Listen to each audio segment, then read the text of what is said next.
प्रकरण 8 Karl Marx राज्यासंबंधीचे विचार आणि अतिरिक्त मूल्य सिद्धांत. क. राज्यासंबंधीचे विचार. Theory of state. प्रश्न 7. मार्क्सचे राज्यासंबंधीचे विचार स्पष्ट करा, किंवा मार्क्सने राज्यविरहित समाजरचना आवश्यक का मानली ते सांगा. उत्तर.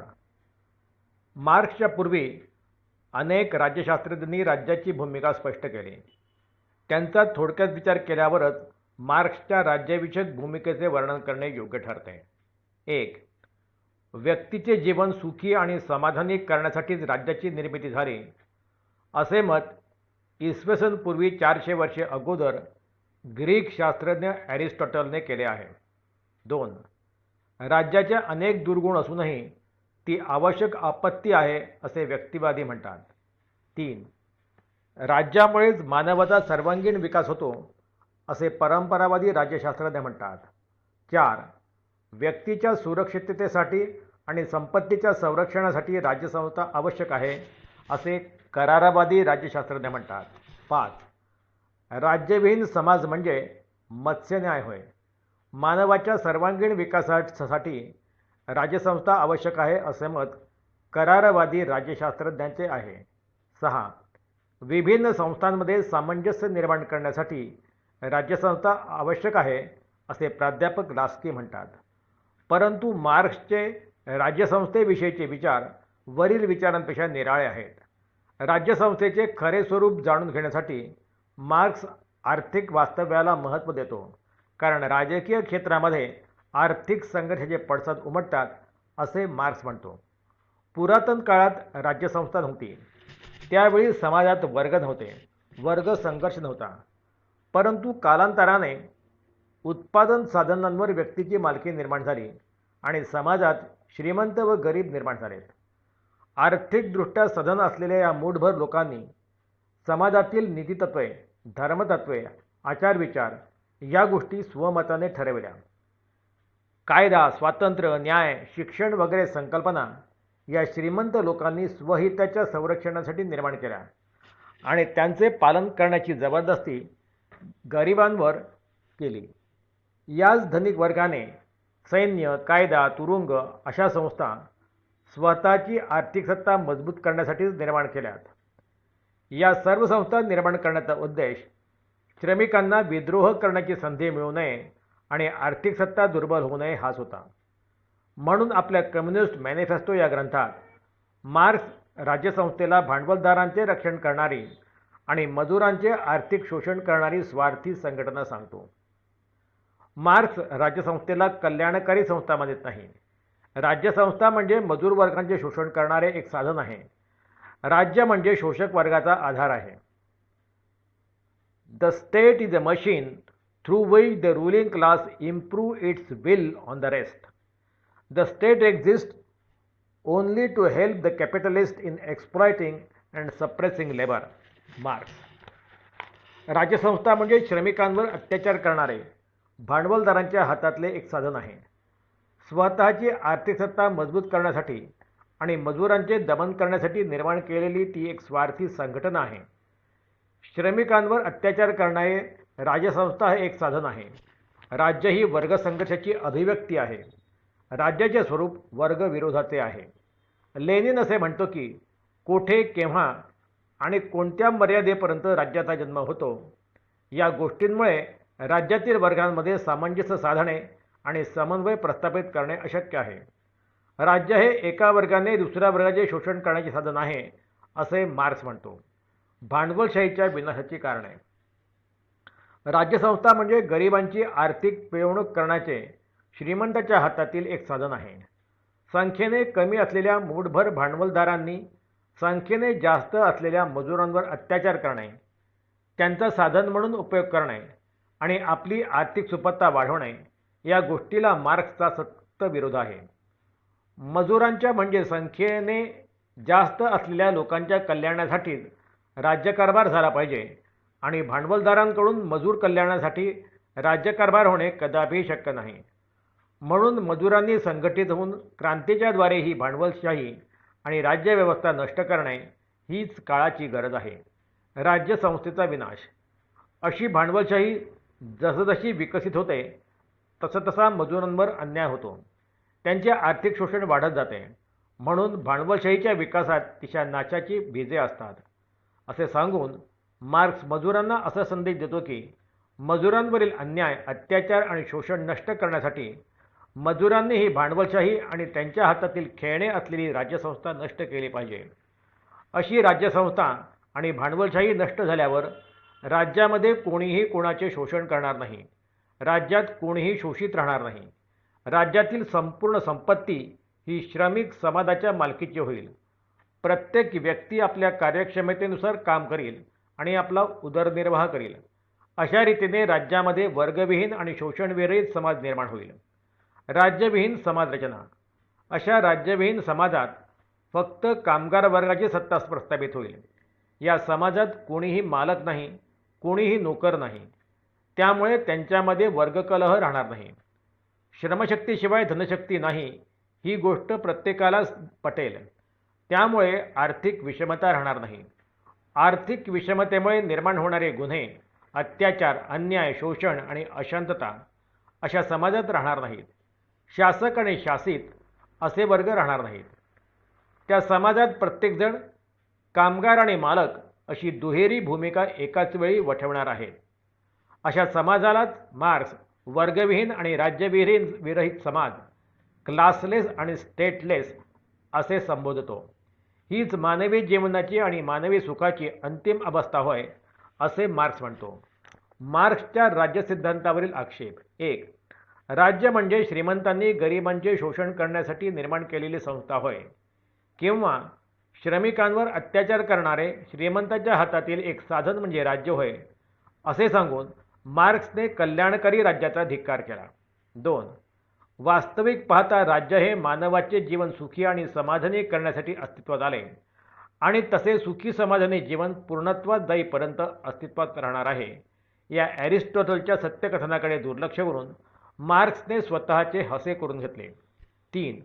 मार्क्स हा शोषणाचा धिक्कार करतो, परंतु श्रमिकांनी क्रांतीच्याद्वारे भांडवलशाही नष्ट करून जी वर्गविहीन आणि राज्यविहीन समाजरचना निर्माण करावयाची आहे, त्या व्यवस्थेत श्रमिकांनी केलेली क्रांती ही भांडवलशाहीचे शोषण करणाऱ्या प्रकारात मोडते. त्यामुळे श्रीमंतांवर अन्याय होणार ही गोष्ट मार्क्स अमान्य करतो. अशा प्रकारे भांडवलशाही अवस्थेतून समाजवादी अवस्थेत जाण्यासाठी सांगितलेला क्रांतीचा मार्ग योग्य वाटत नाही. 4. राज्य म्हणजे एका वर्गाने दुसऱ्या वर्गाचे शोषण करण्याचे एक साधन आहे असे मार्क्सचे विधान असत्य आणि दिशाभूल करणारे आहे. 5. वर्गविहीन आणि राज्यविहीन समाज म्हणजे स्वर्ग अशी मार्क्सची कल्पना आभास ठरली आहे. कारण रशिया आणि चीन या देशांमध्ये साम्यवाद प्रस्थापित होऊन अनेक वर्षे झाली, तरी राज्यकर्त्यांचा वर्ग आणि राज्यसंस्था आजही कायम आहे. या राज्यसंस्थेला एकाधिकार संस्थेचा दर्जा साम्यवादांनी दिला आहे. प्रश्न 8. मार्क्सच्या राजकीय विचारांचे थोडक्यात मूल्यांकन करा. उत्तर. मार्क्स हा सामाजिक आणि राजकीय विचारवंत आहे. त्याच्या विचारांचा प्रभाव जगात फार मोठ्या प्रमाणात पडला. गुण. त्याच्या राजकीय व सामाजिक विचारांमध्ये पुढील महत्त्वाचे गुण आहेत. 1. मार्क्सच्या सिद्धांताने श्रमिकांमध्ये सहानुभूती निर्माण केली. श्रमिकांचे संघटन त्याच्या विचारांमुळेच वाढले. 2. भांडवलशाहीतील दोष दाखवून भांडवलशाहीच्या विकासातच तिच्या नशाची बीजे दडली आहेत हे सत्य त्याने सांगितले. 3. आर्थिकतेवर समाजाचे सर्व प्रश्न अवलंबून असतात असे त्याने स्पष्ट केले. 4. औद्योगिक युगामध्ये श्रमिकांची भांडवलदार दुर्दशा करणार आहेत याची वेळीच जाणीव त्याने श्रमिकांना करून दिली. 5. समाजवाद स्वीकारून मजुरांना हक्क आणि न्याय मिळवून देण्याची महत्त्वपूर्ण कामगिरी मार्क्सने केली. 5. मार्क्सचा तर्कशुद्ध विचारांनी श्रमिकांमध्ये चेतना निर्माण झाली. त्यांच्या जीवनाला नवीन दिशा मिळाली. 7. आधुनिक काळात भांडवलशाही राष्ट्रांकडून अविकसित देशांना मिळणारी आर्थिक मदत हा मार्क्सच्या विचारांचा परिणाम आहे. 8. भांडवलशाहीच्या शोषणाविरुद्ध व अन्यायाविरुद्ध क्रांतीचा संदेश कामगारांना देऊन तो कामगारांच्या उदयाचा सम्राट झाला. 9. त्याच्या विचारांमुळेच रशियात साम्यवादी क्रांती झाली. दोष, परंतु त्याच्या विचारात खालील दोष आहेत. 1. मार्क्सने इतिहासाचे आर्थिक दृष्टीने केलेले विश्लेषण एकांगी आहे. 2. ऐतिहासिक विकासवाद संघर्षावर भर देतो. 3. वर्गसंघर्षवाद संघर्षावर भर देऊन सहकार्य नाकारतो. 4. इतिहास केवळ आर्थिक कारणाने घडतो हे त्याचे मत एकांगी आहे. 5. वर्गसंघर्ष सोडवण्यासाठी क्रांतीचा मार्ग अवलंब करणे ही गोष्ट कधीच समर्थनीय ठरत नाही. 6. राज्यसंस्था म्हणजे श्रमिकांचे शोषण करणारे धनिकांचे एक साधन आहे हे मार्क्सचे विचार चुकीचे आहेत. 7.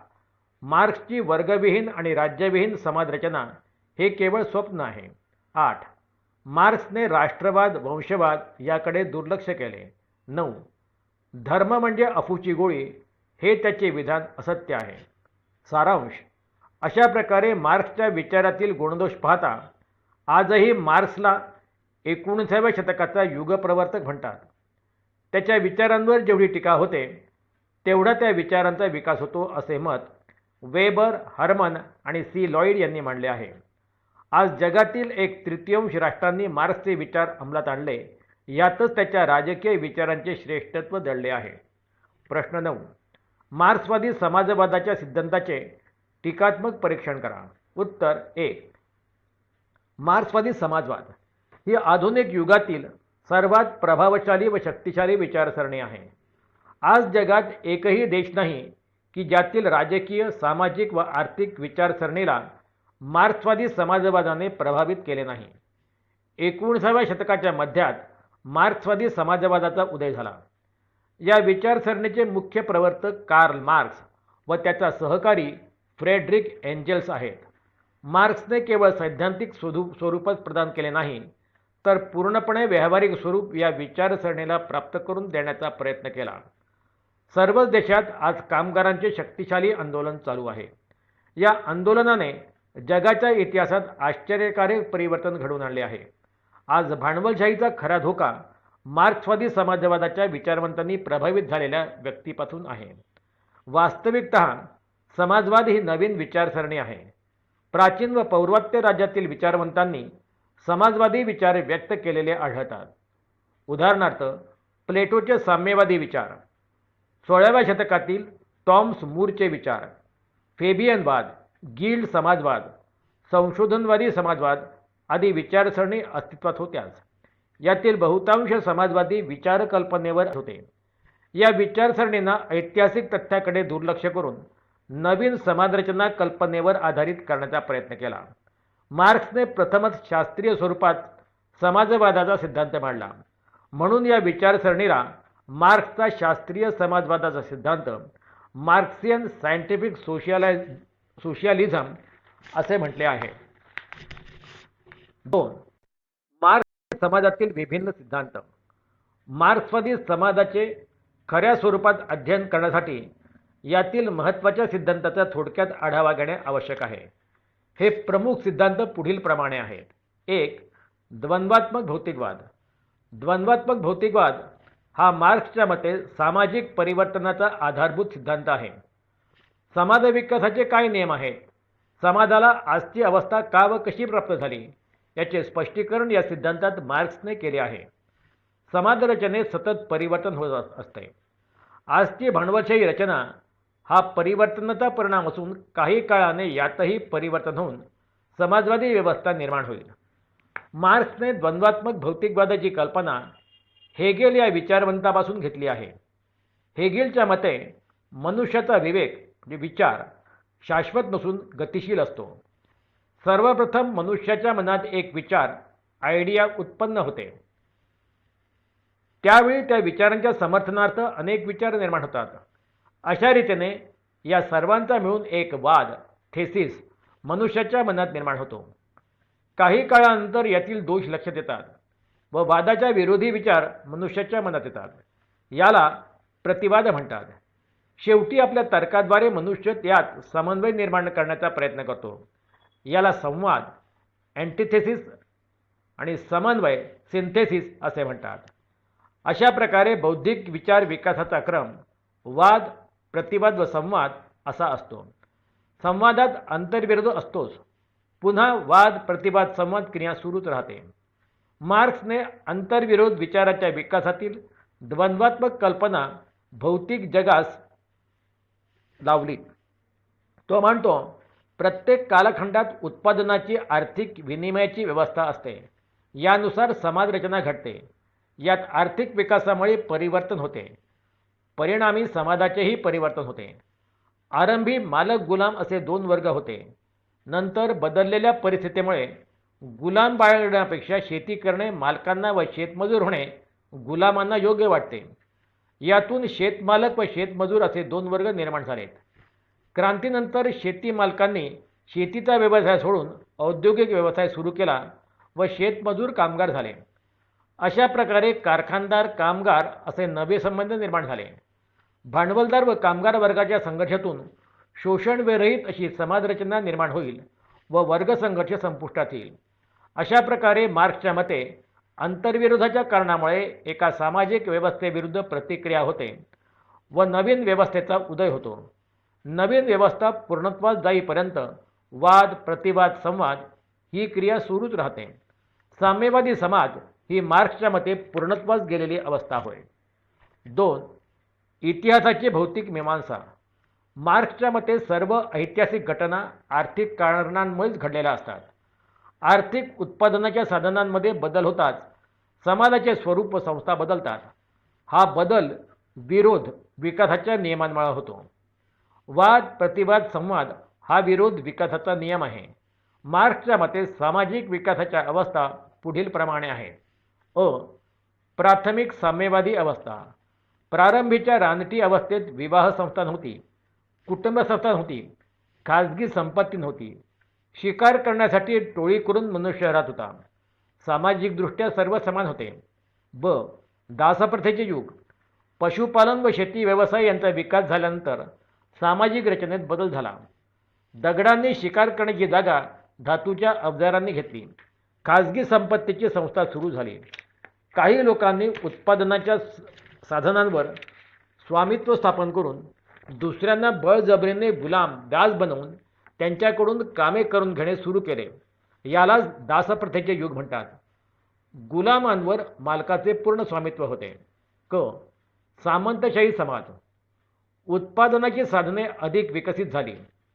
कृषी हे उत्पादनाचे मुख्य साधन झाले.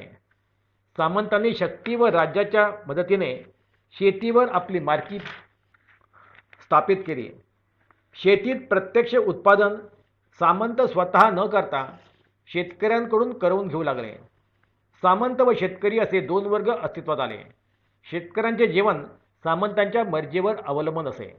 3. भांडवलशाहीचे युग.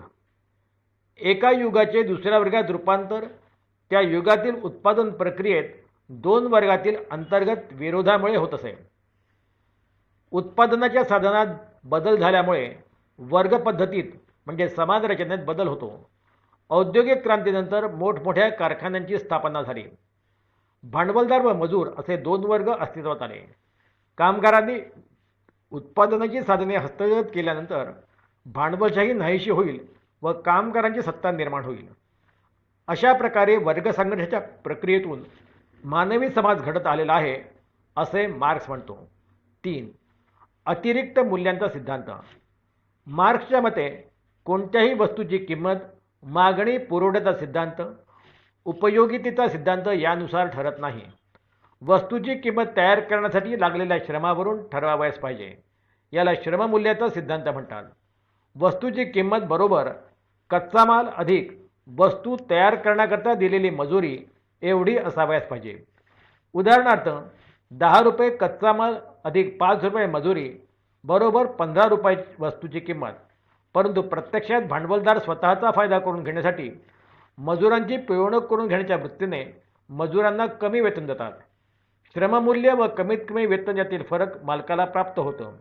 वरील उदाहरणात 10 अधिक 2 बरोबर 12 रुपये मजुरी मिळाली. ही वस्तू 15 रुपयात विकली जाते. मजुरांना 5 रुपये ऐवजी 2 रुपये मजुरी मिळाली म्हणजे 3 रुपये अतिरिक्त मूल्य होय हे मालकाला मिळते. मालकांना अधिकाधिक लोभ सुटून ते मजुरांच्या पिळवणुकीचे धोरण स्वीकारतात. 4. वर्गसंघर्षाचा सिद्धांत. मार्क्सच्या मते आजपर्यंतचा संपूर्ण मानवजातीचा इतिहास म्हणजे वर्गसंघर्षाचा इतिहास होय. समाजातील प्रत्येक अवस्थेत दोन वर्ग असतात. त्यांच्यात प्रत्यक्ष किंवा अप्रत्यक्ष संघर्ष सुरू असतो. आज हा वर्गसंघर्ष भांडवलदार व कामगार या दोन वर्गात सुरू आहे. हा वर्गसंघर्ष तीव्र करून भांडवलशाही नाहीशी करण्यात कामगारांचे हित आहे. भांडवलशाही व्यवस्थेत दोष असल्यामुळे ती नष्ट होणारच आहे. भांडवलदार स्वतःहून आपले अधिकार सोडणार नाहीत. यासाठी कामगार वर्गाने क्रांती केली पाहिजे. या क्रांतीत हिंसा अनिवार्य आहे. मार्क्सचा विश्वास होता की जगातील सर्व कामगार क्रांतीची सुरुवात भांडवलशाही विरुद्ध करतील.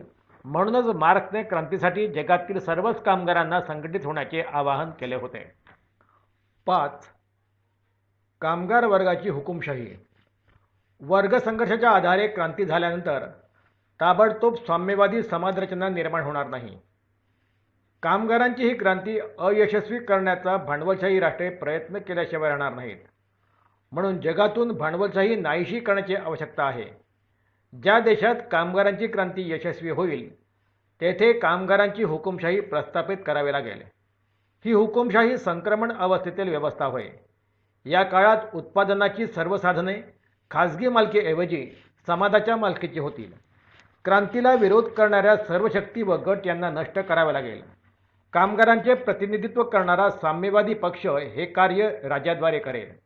यासाठी साम्यवादी पक्ष सत्तेचे केंद्रीकरण आवश्यक मानतो. 6. राज्याचा लोप व साम्यवादी समाजाची निर्मिती. संक्रमण अवस्थेचा काळ संपल्यानंतर कामगार वर्गाची हुकुमशाही संपुष्टात येईल.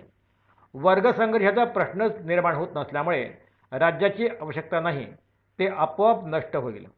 वर्गसंघर्षात राज्याने नेहमीच शोषणकर्त्याची साथ दिली. शोषणकर्त्यांनीच राज्यसंस्थेवर मालकी प्रस्थापित करून राज्याच्या सहाय्याने कामगारांची पिळवणूक केली आहे. क्रांतीनंतर वर्गविरहित समाजरचना निर्माण झाल्याने राज्याच्या अस्तित्वाला काही अर्थच राहत नाही. या समाजरचनेत प्रत्येकाला त्याच्या कुवतीनुसार काम मिळेल, आवश्यकतेनुसार उपभोग घ्यायला मिळेल. स्पर्धेच्या ऐवजी सहकार्य, सेवाभाव व स्वयंस्फूर्त श्रम या गोष्टींना जास्त प्राधान्य मिळेल. अशा रीतीने राज्याचा विलय होईल. 7. मार्क्सवादी समाजवादाच्या सिद्धांतावरील आक्षेप. या सिद्धांतावर पुढील बाबतीत टीका केली जाते. 1. इतिहासाची केवळ आर्थिक व्याख्या चुकीची. इतिहासाची आर्थिक दृष्टिकोनातून केलेली व्याख्या अपुरी आहे. इतिहास घडण्यास आर्थिक कारणांशिवाय नैतिक, धार्मिक, आध्यात्मिक प्रवृत्तीही कारणीभूत असते. परंतु मार्क्स म्हणतो की केवळ आर्थिक कारणांमुळे सामाजिक संबंधाचा विकास झालेला नाही. 2. वस्तुमूल्यातील अन्य घटक. मूल्य ठरवताना मार्क्सने अतिरिक्त मूल्याचा सिद्धांत मांडला. या सिद्धांतात केवळ श्रम या घटकालाच महत्त्व दिले. वास्तविकतः वस्तूच्या निर्मितीत भांडवल, साहस आदी घटकांचा विचार करावा लागतो.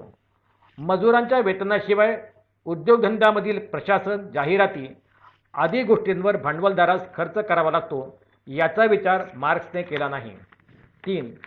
वर्गसंघर्षाचा सिद्धांत अवास्तव. मार्क्सने व्यक्त केलेला वर्गसंघर्षाचा सिद्धांत अतिशयोक्तीपूर्ण आहे. आधुनिक युगात भांडवलदाराविरुद्ध कामगार असा संघर्ष दिसत नाही. कामगारांनी संघटना स्थापन करून संप व हरताळ या साधनांचा उपयोग करून आपले वेतन वाढवून घेतले आहे. 4. आर्थिक शोषणाविरुद्ध जागृती. आज आर्थिक शोषणाविरुद्ध समाजात जागृती झालेली आहे. श्रमिकांचे शोषण बंद होण्यासाठी सरकारने कायदे केले आहेत. श्रमिकांना अनेक सुविधा प्राप्त करून दिल्या आहेत. या सर्व कारणांमुळे क्रांतीची शक्यता कमी झाली आहे. 5. संपत्तीचे केंद्रीकरण. मार्क्सच्या मते भांडवलशाहीच्या विकासासोबत संपत्तीचे केंद्रीकरण होईल, कारण मोठे भांडवलदार स्पर्धेत लहान भांडवलदारांना समाप्त करतील. वास्तविकतः आजच्या भांडवलशाहीत लहान लहान भांडवलदारांची संख्या वाढत आहे. 6. क्रांतीबाबतचे भाकीत चुकले. मार्क्सच्या मतानुसार क्रांती प्रथम उद्योगप्रधान देशात म्हणजे इंग्लंड, अमेरिकामध्ये व्हावयास पाहिजे, परंतु ती रशियासारख्या शेतकी प्रधान व मागासलेल्या देशात झाली. अविकसित राष्ट्रात साम्यवादी चळवळ जोर धरीत आहे. 7. भांडवलशाहीचा विकास. मार्क्स व एंजेल्स यांनी विकास प्रक्रियेद्वारे भांडवलशाही व्यवस्थेचा विनाश होईल असे भाकीत केले होते. परंतु प्रत्यक्षात आज भांडवलशाहीचा विकास होताना दिसत आहे. 8. असहिष्णुतेची प्रवृत्ती. मार्क्सवाद हा एक अट्टहासवादी डोगमा आहे. यात असहिष्णुतेची वृत्ती आहे. लोकशाही समाजवाद व कल्याणकारी राज्याचे कल्याण यामुळे भांडवलशाहीतील दोष दूर होऊ शकतात. परंतु मार्क्सवादी कामगारांच्या कल्याणासाठी केवळ क्रांतीचा अट्टहास धरतात. विचारसरणीच्या दृष्टीने मार्क्सवादात अनेक दोष आहेत. प्रचाराचे साधन म्हणून त्याचा गाजावाजा आहे. 9. मूल्यमापन. मार्क्सवाद आज सर्वत्र मान्य होत नसला तरी त्याने एक ऐतिहासिक कार्य केले आहे. मानवी विचारात फार मोठी क्रांती घडवून आणली आहे. मार्क्स हा आधुनिक युगातील महत्त्वाचा राजकीय विचारवंत आहे. त्याने केवळ क्रांतिकारी विचार दिला नाही तर जगाचा इतिहास बदलण्याची दिशाही दिली आहे. समाजहिताच्या दृष्टीने सामाजिक व आर्थिक क्षेत्रात आवश्यक त्या सुधारणा घडवून आणण्याची दिशा स्पष्ट केली आहे. ड. अतिरिक्त मूल्य सिद्धांत. Surplus value. प्रश्न 10. मार्क्सच्या अतिरिक्त मूल्य सिद्धांताचे टीकात्मक परीक्षण करा किंवा अतिरिक्त मूल्य सिद्धांत समजावून सांगा व त्याचे दोष स्पष्ट करा. उत्तर. मार्क्सचा अतिरिक्त मूल्य सिद्धांत the theory of surplus value हा वस्तूच्या किमतीचा सिद्धांत नाही. भांडवलदार मजुरांचे कसे आर्थिक शोषण करतात त्याचे त्याने केलेले विश्लेषण म्हणजे अतिरिक्त मूल्य सिद्धांत आहे. मार्क्सने आपल्या दास कॅपिटल या ग्रंथात त्याचे समग्र विवेचन केले आहे. त्याचा सारांश असा आहे. 1. वस्तुमूल्य श्रमावर आधारित असते. मार्क्स असे म्हणतो की वस्तूची किंमत ही तिच्या मागणी व पुरवठा यावर अवलंबून नाही, तर वस्तुमूल्य हे त्या वस्तूवर किती श्रम खर्च झाले यावर अवलंबून असले पाहिजे. वस्तूची उपयोगिता आणि विनिमय मूल्य लक्षात घेणे त्यासाठी आवश्यक आहे. उदाहरणार्थ हवा हिला उपयोगिता मूल्य आहे, पण तिच्या निर्मितीवर कोणत्याच प्रकारचे श्रम खर्च होत नसल्यामुळे तिला विनिमय मूल्य नाही. म्हणून मूल्य निर्धारण प्रक्रियेत वेळ आणि खर्च होणारे श्रम यावर वस्तूचे मूल्य अवलंबून असते. 2. उत्पादक साधने श्रमिकांजवळ नसतात. कोणत्याही वस्तूची निर्मिती करण्यासाठी श्रमशक्ती इतकेच महत्त्व उत्पादक साधनांना असते असे मार्क्स म्हणतो. परंतु श्रमिकांजवळ उत्पादक साधने नसतात. त्यांच्याजवळ फक्त श्रमशक्ती असते. त्या श्रमशक्तीचा फायदा किंवा गैरफायदा उत्पादक किंवा कारखानदार घेतो, परंतु मजुराला त्याच्या श्रमाचा मोबदला देण्या इतकी रक्कम देत नाही, कारण मजुरांचे संघटन नसते आणि मजुरांचा पुरवठा नेहमीच जास्त असतो. 3. अतिरिक्त मूल्य म्हणजे मजुराने निर्माण केलेल्या आणि त्याला मिळणाऱ्या मूल्यामधील अंतर होय. मार्क्स असे सांगतो की मजुरांच्या श्रमशक्तीच्या आधारावर निर्माण केलेल्या वस्तूची किंमत कारखानदार स्वतःच ठरवतो आणि ती वस्तू विकून जास्तीत जास्त नफा कमवण्याचा प्रयत्न करतो. परंतु या मिळालेल्या अतिरिक्त नफ्यामध्ये कारखानदार श्रमिकांना कोणत्याच प्रकारचा वाटा देत नाही. ही गोष्ट आपण पुढील उदाहरणावरून अधिक स्पष्ट करू. एखादी लाकडी खुर्ची तयार करण्यासाठी कारखानदार उत्पादक साधनांची निर्मिती करतो. ती साधने त्याच्या मालकीची असतात. त्यानुसार कारखानदार खुर्ची करण्यासाठी लागणारे हात, पाय, बैठक आणि पाठ यंत्राच्या साहाय्याने तयार करतो. मजूर आणि श्रमशक्ती खर्च करून या खुर्चीच्या सर्व भागांची जुळवणी करून खुर्ची तयार करतो. अशा प्रकारे एक मजूर एका दिवसात 10 खुर्च्यांची निर्मिती करतो. कारखानदाराला प्रत्येक खुर्चीच्या निर्मितीचा खर्च साधारणपणे 75 ते 80 रुपये येतो. अशा 10 खुर्च्यांच्या किमतीचा खर्च एकूण 750 ते 800 रुपये येतो. कारखानदार मजुराला प्रत्येक दिवसाची जास्तीत जास्त मजुरी 60 ते 75 रुपये देतो. म्हणजे 10 खुर्च्या निर्माण करण्याचा खर्च 810 किंवा 875 रुपये येतो. परंतु कारखानदार प्रत्येक खुर्ची कमीत कमी 125 रुपयाला विकतो आणि एकूण 1250 उणा 810 किंवा 875 म्हणजे 440 किंवा 375 रुपये अतिरिक्त नफा दर दिवशी दर मजुराच्या मागे मिळवतो. अशा प्रकारे श्रमिकांच्या श्रमशक्तीमुळे कारखानदाराला अतिरिक्त नफा होतो, परंतु श्रमिकाला या अतिरिक्त नफ्यामध्ये कोणताच वाटा मिळत नाही. परंतु कारखानदार श्रमिकाला अतिरिक्त नफा न देता कधी कधी एक उत्पादन बंद करून तर कधी 2 वस्तूचा तुटवडा निर्माण करून अधिकाधिक नफा मिळवतो. मजुरांना आपल्या श्रमाचा साठा करता येत नाही आणि श्रमाचा सौदा करण्याची ताकद त्यांच्यामध्ये नाही.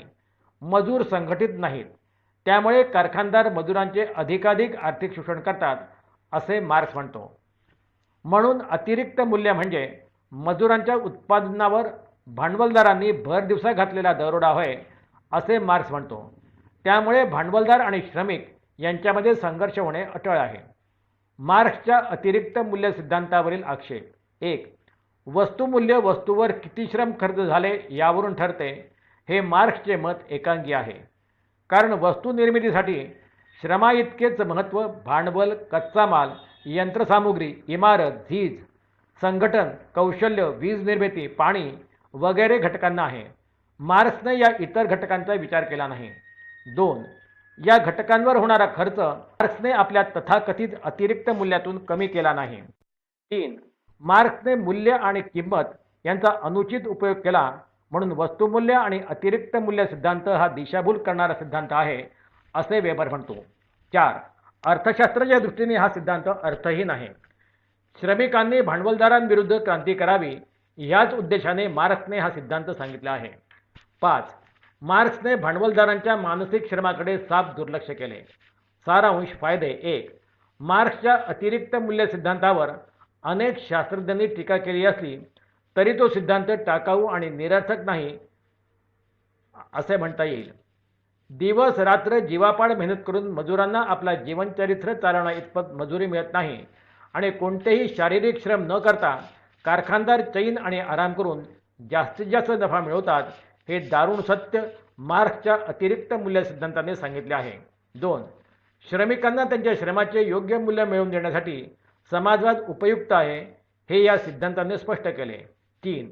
या सिद्धांतामुळे मजूर संघटित झाला आणि आपल्या वाजवी मागण्या पूर्ण करण्यासाठी त्यांनी शासनावर दडपण आणून आपल्या बोनसचा, निश्चित वेतनाचा, कामाचा, कालावधीचा व इतर सुखसोयीचा प्रश्न यशस्वीपणे सोडून घेतला.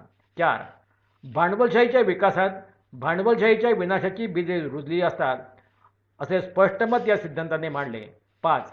या सिद्धांताचा चांगला परिणाम म्हणून भांडवलशाही राज्यव्यवस्थेने मजूर कल्याणाचे कायदे करून ते अंमलात आणले आहेत. त्यामुळे भांडवलशाही वृत्तीवर आज नियंत्रण बसले आहे आणि वस्तूची किंमत ठरवण्यात आली व तिचा निर्देश वस्तूच्या पॅकेटवर केला आहे. प्रकरण समाप्त. पुस्तक समाप्त.